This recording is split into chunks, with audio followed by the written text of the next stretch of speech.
After a fragile Bear, Joshua Richards, broke his bail conditions whilst awaiting sentencing for the manslaughter of Ray, Joe Absalom, Paddy, Dominic Brunt, had hoped to prevent his dad being placed on remand by having him admitted to a secure mental health unit. The plan worked, with Bear getting the help he desperately needed following a traumatic few months. But Paddy wasn't expecting Bear to improve so dramatically that he'd be ready to be discharged little over a week later. Bear's improvement was plain to see, with a newfound clarity over the way Ray and Celia, J. Griffiths, had treated him. Whilst Paddy had initially hoped that Bear would keep up a pretense that he was worse than he truly was, Bear was determined to see things through with honesty. But Bear had barely had time to freshen up on his return home when the dreaded knock came on the front door. D.S. Walsh, Amanda Ryan, asking Bear to accompany her down to the station where he'd be charged with breaking his bail conditions. As Bear was led away, Paddy feared that his dad might inadvertently stray from the story they had agreed on. "I think he's worried about that, but he's more worried about what it's doing to his dad," Dominic Brunt tells us. "He knows he was already suffering with depression, and that's what led him to leave the house. I think he's worried that the pressure of this is too much, and that he's going to say something that he's not supposed to say in the rehearsed line." Next week, Bear faces a further interrogation from D.S. Walsh, who begins to question whether the former wrestler genuinely lost control during his altercation with Ray. Suggesting that Bear's years in the ring mean he must have known exactly what he was doing, Walsh's line of questioning proves too much for Bear. As Paddy's actions come under further scrutiny, Bear finally snaps under the pressure. Desperate to divert attention away from his son, Bear changes his story and claims that he deliberately killed Ray. With Bear's story of self-defense now abandoned, Paddy is devastated when he realizes his dad's attempt to protect him could leave Bear facing a life sentence. He thinks, "That's it, the game's up, we're all going to prison now," Dominic reveals. That's the end of the line after everything they've done. As Paddy mulls over everything his dad has been through, he admits he can't stand by and allow his dad to shoulder the blame alone. Deciding that the only way forward is to come clean about what really happened after Ray's death, Paddy resolves to tell the police everything, even if it means implicating himself. Dylan, Fred Kettle, refuses to let Paddy face the consequences on his own, insisting he will stand alongside him when they return to the police station. Paddy's become a parental figure to Dylan and taken him off the streets, giving him somewhere safe to be, Dominic continues. They're very selfless with him, and so Paddy thinks if Dylan goes to prison, what chance does he have for the rest of his life? "I went to prison for murder and hiding a body. It's not the best start in life, is it?" Mandy, Lisa Riley, is left heartbroken at the massive sacrifice Paddy and Dylan are about to make, saying an emotional goodbye before the pair approach the front desk at Houghton Police Station. Of course, their decision quickly places them in the firing line, when they're informed that they will both be charged with perverting the course of justice. The development sends shockwaves through the family, with solicitor Zora, Frogstone, uncertain whether Paddy and Dylan will even be granted bail. Attention soon turns to whether anyone might be able to confirm Ray's intentions on the day he died. If it can be proved that he was setting out to hurt Dylan, then it would back up Bear's original claim of self-defense. With Laurel, Charlotte Bellamy, the last person known to have seen Ray alive, will she be able to help? Ray spilled all the beans to Laurel and admitted what he was, and what they were doing, so that would definitely help, Dominic adds. I mean, any evidence would help, and hopefully in the future there will be something that's uncovered that's not previously been thought about.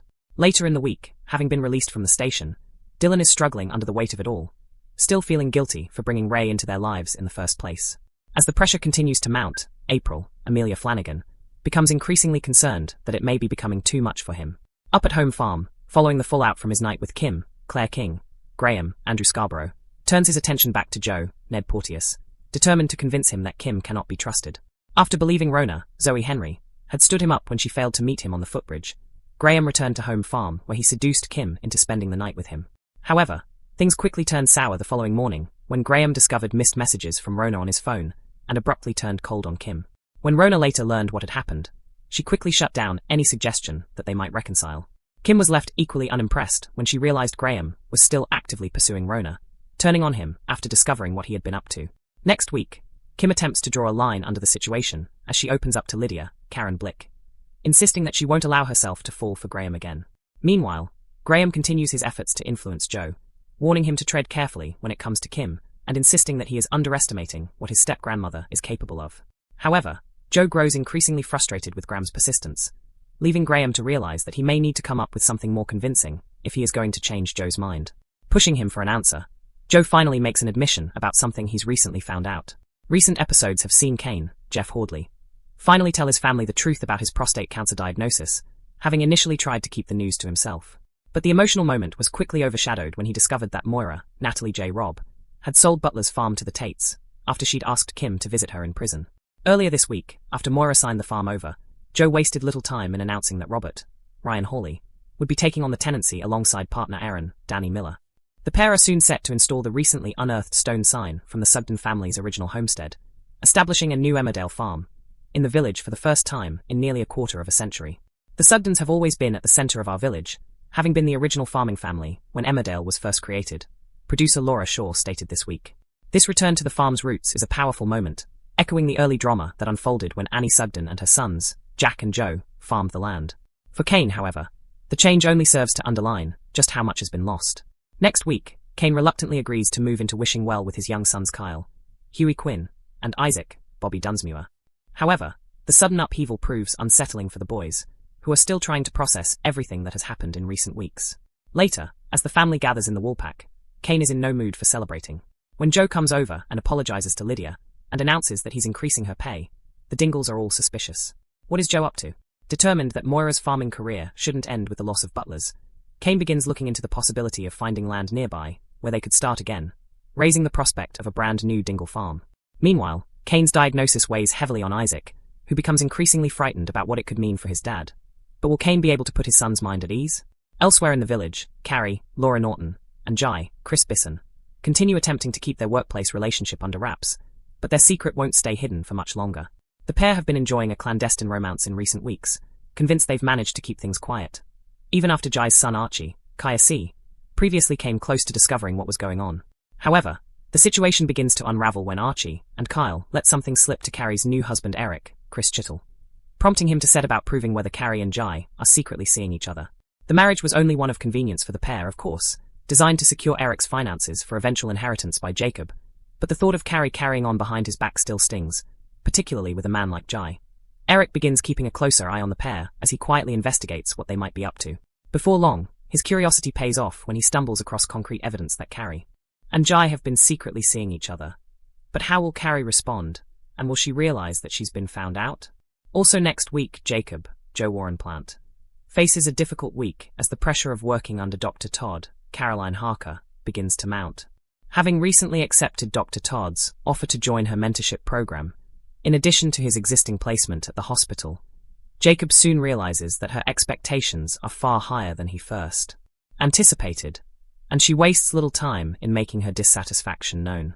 Next week, Jacob is left shaken when Dr. Todd delivers some brutally frank feedback about his work so far. Determined not to let the criticism knock his confidence, Jacob attempts to push forward. But will he be able to cope with Dr. Todd's relentless scrutiny?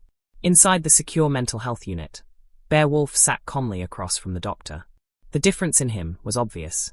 Only weeks earlier, he had been broken, confused, and deeply depressed after the traumatic confrontation with Ray Walters. Now his eyes were clearer, his voice steadier. The doctor smiled. "You've made remarkable progress." Bear nodded quietly. "I just want to get home." When Paddy heard the news that Bear could be discharged so soon, relief flooded through him.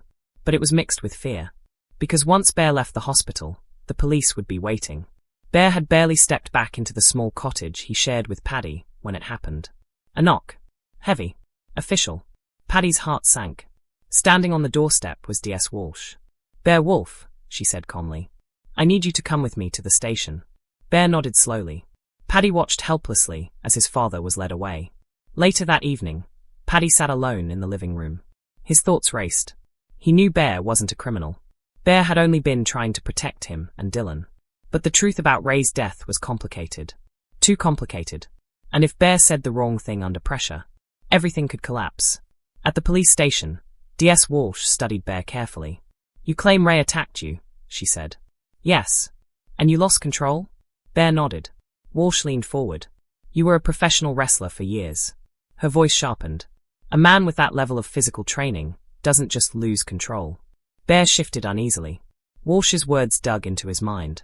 "Did you know exactly what you were doing when Ray died?" The pressure grew. The room felt smaller. Hotter. Bear's breathing became heavy. Suddenly Bear slammed his hands on the table. "All right." Walsh looked up calmly. Bear's voice shook. "I killed him deliberately." The words hung in the air. Walsh blinked. "That's a serious change to your statement." Bear stared at the floor. He deserved it. When Paddy heard what Bear had done, his world collapsed. "He confessed," he whispered. His friend Mandy stared at him sadly. "He said he meant to kill Ray." Paddy ran his hands through his hair. "That's not true." But Bear had changed the story. And now he could face life in prison. Paddy couldn't live with the idea of Bear sacrificing himself. Not after everything. He found Dylan sitting outside the village shop. "You heard?" Dylan nodded miserably. "This is my fault." "No," Paddy said firmly. "We fix this together." "How?" Paddy looked toward the distant police station. "We tell the truth." Dylan shook his head. "You'll go to prison." Paddy sighed. "Maybe. But I'm not letting Bear take the blame alone." Dylan stood up. "If you're going, I'm going too." Before they left, Paddy and Dylan visited Mandy. She immediately sensed something was wrong. "You're not seriously thinking about." "We have to," Paddy said quietly. Mandy's eyes filled with tears. "You're throwing your life away." Paddy hugged her. "Bear already tried to." Inside Houghton Police Station, Paddy approached the front desk. "I need to make a statement." DS Walsh soon joined them. "You again?" Paddy nodded. "Yes." He took a deep breath. "Bear didn't kill Ray deliberately." Walsh crossed her arms. "Explain." And Paddy told her everything. When he finished, Walsh sighed. "You realize what this means?" Paddy nodded. "We buried the body." Walsh looked toward Dylan.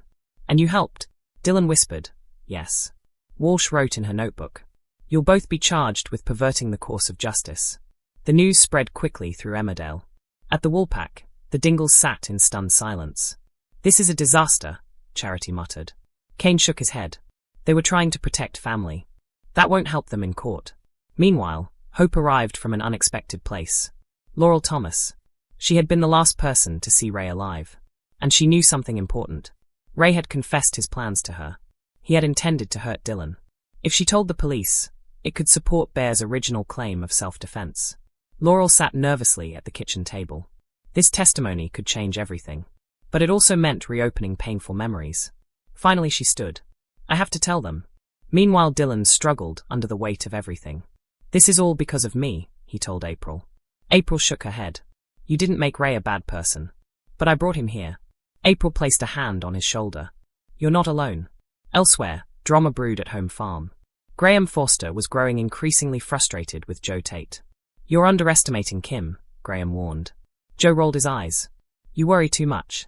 But Graham wasn't convinced. Meanwhile Kim Tate confided in Lydia. "I'm done with Graham." Lydia raised an eyebrow. "You sure about that?" Kim smirked. "Oh yes." But deep down she wasn't so certain. Across the village, another storyline unfolded. Kane Dingle was still reeling after losing Butler's farm. With Moira Dingle in prison, and the farm handed to Robert Sugden and Aaron Dingle, Kane felt lost. But he wasn't giving up. "I'll build a new farm," he told his family. A Dingle farm. Kane's cancer diagnosis weighed heavily on his young son Isaac. "Are you going to die?" the boy asked quietly. Kane knelt down. Not anytime soon. But the fear in Isaac's eyes lingered. Elsewhere, another secret relationship was about to explode. Carrie Wyatt and Jai Sharma had been hiding their romance. But Eric Pollard was beginning to suspect something. And soon he would discover the truth. Meanwhile, Jacob Gallagher faced pressure from Dr. Todd. Her criticism was brutal. "You're not performing at the level I expected." Jacob tried to stay confident. But inside, doubt grew. Back at the police station, Paddy, Dylan, and Bear waited anxiously. Everything now depended on evidence. On Laurel's testimony. On the truth finally coming out. Because if it didn't, the three men could lose everything.